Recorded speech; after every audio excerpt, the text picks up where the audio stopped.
Julia Okujaks. I'm Julia Okujak. Welcome, and this is BrandIT. Welcome to yet another edition of BrandIT. So last week we spoke about character, brands, and character.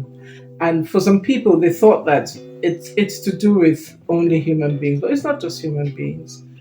Everybody, everything, even corporates, big corporates, they have a character. They have a brand character. So the question I want to start digging into right now is, who are you? Who are you as a brand? So we talked about the importance of integrity for personal and business brands last week, and I shared with you my personal experience of someone who seemed to have integrity, but through their actions, they don't seem to be showing that integrity. I would say it was a case of who you are or what you ordered versus what you got. And that's not a really good reputation to have. Now, part of the strength of a solid, bold brand is that you can trust them year after year after year.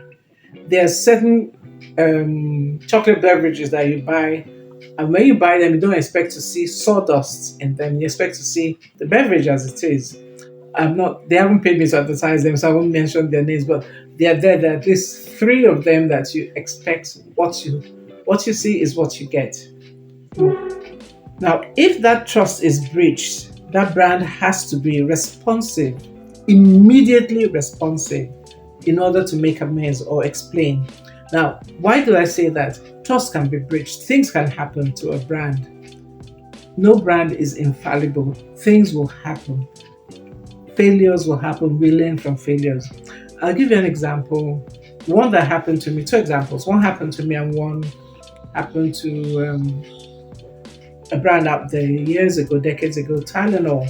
Tylenol is a well-known brand. At the time, there was somebody who, let's say, was mischievous, who now tampered with some bottles of Tylenol in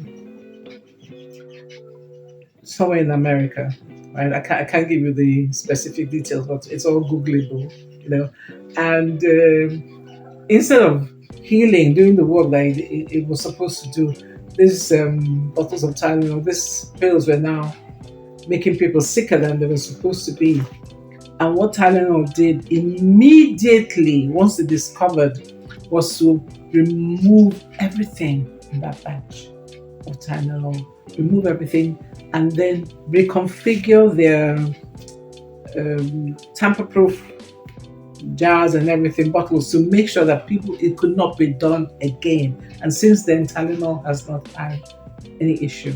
Now, I had an issue with an airline. I like to fly this airline, and if you think a little closely, you'll know the airline I'm talking about. About 3 weeks ago,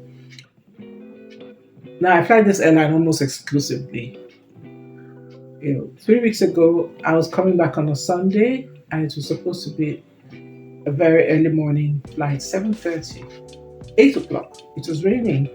So we went on the flight and we sat in the plane. It was called on time.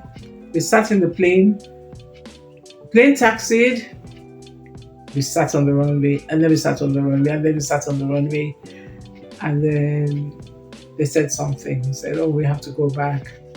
Something. So we went back, and when they offloaded us, I'm like, "What's happening?" We disembarked, and they said, "Oh, by 2 o'clock we'll be back." And I was like, "Okay, 2 o'clock." By 12 o'clock, they called us to have lunch, well, to have a snack, and I wasn't hungry then. By 2 o'clock came and went. Silence, nothing happened. 3 o'clock, about past 3, 4 o'clock, they called us for lunch. And by that time, I was like up to here. My patience level had dropped. My energy level had dropped. My vex level was very high, as I'm sure it would be for you. And what actually upset me was the fact that, not that I trusted them, but I trusted them to treat us right. Not by giving us lunch, but by giving us information at the right time. And this is what many brands fail to do. Know this, we will fail. Failure is not a reflection on your integrity, because something went wrong with that plane It was a mechanical error. It was something that could be fixed because we still traveled with that plane. Everybody, the crew, everybody was on board on that plane. But why didn't anyone tell us? The two people they left at the counter had no idea. They kept saying, "Oh, we've called our boss." You know, that's Oga the stop syndrome, bad one. Inform your everybody down the value chain so that they can be responsive. When you are responsive, people may not like what you have to say, but once you talk to them and you talk to them like human beings, not as if they're children, as human beings, knowing that they've got, actually, there was even a girl on that flight who was supposed to have delivered a wedding gown. That's why she was going to take the first flight. And this girl wept. She could not be consoled. I mean, after seeing her and consoling her, trying to console her, I wasn't annoyed anymore because I just didn't know what between her and the bride. I mean, we just kept trying to make sure the girl didn't pop a blood vessel or something, you know. So, reputation, character is very important. People have to trust you. When people trust you, then you start building reputation, and that is it holds the same for personal and business brands. Now, I've made a lot of notes, so you see me look down from time to time, and I didn't put it all in my head. What is reputation? Reputation is centered around beliefs or opinions that are generally held about something or someone. For example, women have the reputation that they are not usually mass murderers. There are some that are, but usually those ones that just go on a killing spree. That's a reputation. Doctors have a reputation for being infallible. They don't make a mistake. We know that a few mistakes happen, but by and large, when you go to your doctor, it's because you trust the doctor. And all mothers like to believe that all their children are sweet. I mean, true or false? I mean, it's true, but we're all fallible. So, as people who consume the brands, because remember, the consumer of the brand, your audience, the people in your sweet spots, they are the real owners of the brand, and they will trust you, and they will give you a reputation for being trustworthy if you show up at least 85 to 90% of the time. We give 10% room for failure, for being human, because human beings are behind brands, small or big. You know, so reputation in today's digital age can be a tricky thing for brands to handle. Why can it be a tricky thing? Well, one thing is the smartphone. With everybody that has a smartphone and an information sharing app, even the smallest misstep gets blown out of proportion and can make its way around the world, or at least around your region in seconds. It's just so you have to be careful. Then many people mistake reputation, character, and authenticity with packaging. No, it's not packaging. You don't you don't create a reputation. Your reputation is a reflection of who you are, the things you do consistently, day after day, how you show up to the world. Now, it's for me like having a made up face and having a bare face. I tell you, hey, this is my bare face, right? Okay, with the eyebrows, my famous eyebrows, right? Okay. Now, there's a way I can be made up that I will not recognize myself. And that's the truth. I'll still be looking good, but I will not recognize myself. I have seen them. A lot of makeup artists do them. And I think it's good for brides and people on their special days. Yeah, that's good. But who are you once you wash that makeup off? And it's like, okay, me coming in with bone straight hair, rather than this hair that is going away at the edges. I need to show up as who I am. I can be enhanced. But I'll tell you, you know what, this week, and I'll show you that this week, or I'll tell you, hey, it took a lot of time to put on, be authentic. Whichever way you can be authentic, show up as who you are. Now, packaging is nice, but packaging doesn't last. There's a story years ago, and I'm sure all of you know the story. This young lady, it's not about the young lady, young lady in a village somewhere in Nigeria, mythical village. I think this is the story that mothers folk tale that mothers came up with to make their children, their daughters especially, not be too choosy when they want to marry. And they said that this girl who just kept refusing to marry, this one would come, no, I don't want to marry, no, I don't want to marry, I don't want to marry, no, no, no. So this guy came fully packaged. He was the full 9 years, six pack. Okay, they didn't put six pack. I'm just imagining six pack, just looking good, fine boy with a good card in his wallet and everything.